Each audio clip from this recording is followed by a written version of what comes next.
বাংলাদেশের সেনাবাহিনী একটা বিশ্বস্ত প্রতিষ্ঠান। তাদের দায়িত্ব কি? তাদের দায়িত্ব হলো নির্বাচিত সরকারকে রক্ষা করা। তারপরের দিন সে ক্ষমতা কি জাতির উদ্দেশ্যে কি বলল যে আমি এই যে একটা সরকার গঠন করতে যাচ্ছি এবং এই সরকার গঠনের প্রক্রিয়া কিন্তু এখন আমরা জানতে পারি সে অগাস্টের ২ তারিখে সে প্রক্রিয়া শুরু করেছে। অগাস্টের ২ তারিখে ওই রিটায়ার্ড অফিসারকে বলেছে যে তুমি রাজনীতির সাথে সম্পৃক্ত, তোমার সাথে রাজনৈতিক দলের যোগাযোগ আছে, তাদের সাথে যোগাযোগ করো, আমি একটা সরকার গঠন করব, তারা এতে অংশগ্রহণ করবে কিনা।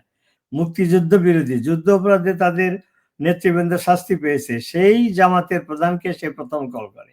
তো এখানেই প্রমাণ হয় যে এই যে ষড়যন্ত্র মাধ্যমে শেখ হাসিনা সরকারকে ক্ষমতাচ্যুত করা হয়েছিল, এই ষড়যন্ত্রের সাথে জড়িত।